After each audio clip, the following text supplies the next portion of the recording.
নমস্কার বন্ধুরা, আমার চ্যানেলে স্বাগত। আমি যে ব্যাপারটা নিয়ে আলোচনা করব, যে ইস্যু নিয়ে গোটা দেশ তোলপাড়, গোটা অন্যান্য দেশেও যে যার ঘটনা রেস পৌঁছে গেছে।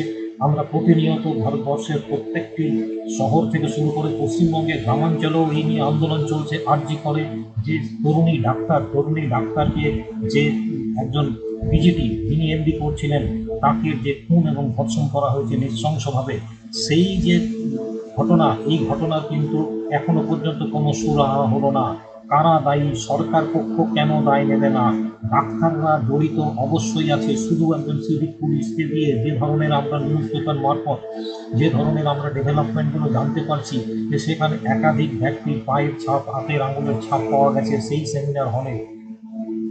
এবং এই ঘটনায় যে ধরনের যে পোস্টমর্টেম রিপোর্ট, সেখান থেকে জানা যাচ্ছে যে একাধিক ব্যক্তি অবশ্যই জড়িত আছে। একজন সিভিক পুলিশ, সেই সঞ্জয়, সে একার পক্ষে একজন 31 বছরের মানুষ, একজন তরুণী, তাকে যে এইভাবে নৃশংস হত্যা এবং বিভিন্নভাবে তার পেলভিস হাড় সব কিছু ভেঙে দেওয়া হয়েছে, এটা কিন্তু একার পক্ষে সম্ভব নয়। আমরা কিন্তু দেখছি প্রতিনিয়ত ডিজিটাল মিডিয়া, প্রিন্টেড মিডিয়া, সমস্ত কিছু থেকে। কিন্তু এখনো পর্যন্ত এর দায় কেউ নিচ্ছে না। সরকার পক্ষ থেকেও কিন্তু এই দায় নিতে হবে। কেন?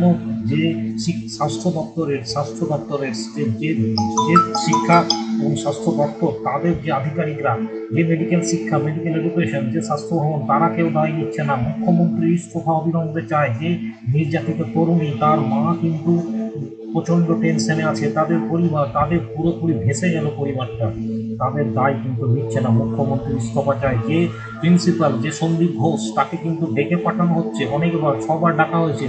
শোনা যাচ্ছে তার গাড়িতেও কিন্তু তদন্ত হবে, তার পলিগ্রাফ টেস্ট হবে ইত্যাদি, কিন্তু এখনো পর্যন্ত তাকেও গ্রেপ্তার করা হলো না। মুখ্যমন্ত্রী কেন ইস্তফা দেবেন না? কেন? বাংলার মানুষ এত রাস্তায় বেরিয়েছে, প্রতিটা মহল্লা, পাড়া, মোড়ে কিন্তু এর প্রতিবাদ হচ্ছে। We want justice. আমরা প্রত্যেকে মানুষ। এই ধরনের একজন শিক্ষিত মানুষ, একটা মহিলা, সে চাকরি করতে গেছে তার পরিবারের জন্য, তাকে ধর্ষণ করে, গণধর্ষণ করে খুন করে ফেলে দেওয়া হলো এবং সেই দেহ লোপাট করে দেওয়া হলো অতি তাড়াতাড়ি, পরিবারের সঙ্গে আলোচনা না করে। এই ঘটনায় কেন ডাক্তাররা গ্রেপ্তার হবে না? অবিলম্বে সেই ডাক্তারদেরকে গ্রেপ্তার করতে হবে। সন্দীপ ঘোষ এবং যে ডাক্তার, দুজন প্রেমিক প্রেমিকা, তারা কিন্তু পলাতক আছে, অ্যাবসকন্ডিং আছে, তাদেরকে গ্রেপ্তার করতে হবে এবং মুখ্যমন্ত্রীকে দায় নিয়ে ইস্তফা দিতে হবে।